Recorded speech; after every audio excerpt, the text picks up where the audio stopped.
అందుకే ఈ 9,300 ఎకరాల భూ కుంభకోణం 5 లక్షల కోట్ల భూ కుంభకోణం ఏదైతుందో దీన్ని బీఆర్ఎస్ పార్టీ క్షేత్రస్థాయిలో పోరాడాలని చెప్పే నిర్ణయం తీసుకుని నిన్న ఉప్పల్ నియోజకవర్గంలో అట్లాగే నిన్న మల్కాజ్గిరి నియోజకవర్గంలో మా నాయకులు మత్స్యనాచారి గారు జగదీష్ రెడ్డి గారు వారందరూ కూడా కొన్ని బృందాలు అక్కడ పోయినాయి.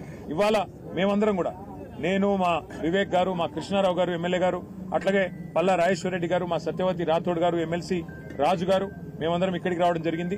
మిగతా బృందాలన్నీ కూడా ఇవాళ వివిధ పారిశ్రామిక వాడల్లో పర్యటనకు వెళ్తా ఉన్నాం. నేను ఈ ప్రభుత్వానికి చెప్పేది ఒకటే, మీరు ఈ 5 లక్షల కోట్ల ప్రభుత్వ ఆస్తి ప్రజల ఆస్తి, ప్రభుత్వ ఆస్తి అంటే ప్రజల ఆస్తి, దీన్ని సరైన పద్ధతిలో వినియోగించండి. పేదలకు ఇల్లు కట్టివ్వండి, మేము వ్యతిరేకం కాదు.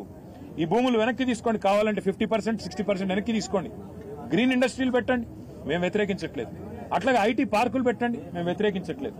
కానీ పారిశ్రామికవేత్తలకు అడ్డికి పావుషేరుకు రాసిస్తాం. మీరు ఇష్టం ఉన్న అపార్ట్మెంట్లు కట్టుకోండి, మాల్స్ కట్టుకోండి, మీరు ఎంజాయ్ చేయండి. ప్రజల సొమ్మును మీరు అత్త సొమ్ము అల్లుడు దానం అన్నట్టు మేము దానం చేస్తాము, మీరు అమ్ముకోండి, ఇష్టం ఉన్నట్టు చేసుకోండి అంటే బీఆర్ఎస్ చూస్తూ ఊరుకోదు. నేను పారిశ్రామికవేత్తలు కూడా చెప్తా ఉన్నా, మీరు ఈ ప్రభుత్వం ఇచ్చే ఆషాఢపు సేల్ ఆఫర్ లాంటి ఆఫర్లు తీసుకొని మీరు 4 డబ్బులు కట్టి ఇది మాది అయిపోతుంది అని మీరు అనుకుంటే మీరు పప్పులో కాలేస్తున్నారు. ఖచ్చితంగా మళ్లీ వచ్చేది బీఆర్ఎస్ ప్రభుత్వమే. మేము ఈ HILTP అనే పాలసీ ఏదైతే ఉందో దీన్ని ఖచ్చితంగా రద్దు చేస్తాం. ఇవాళ ఎవరైనా డబ్బులు పెడితే మీరు నష్టపోతారు. ఇక్కడ కార్మిక నాయకులతో మాట్లాడినాం, వారు అంటున్నారు ఈ ప్రాంతంలో 3-4 లక్షల మంది కార్మికులు ఉన్నారు, మరి మేమెక్కడ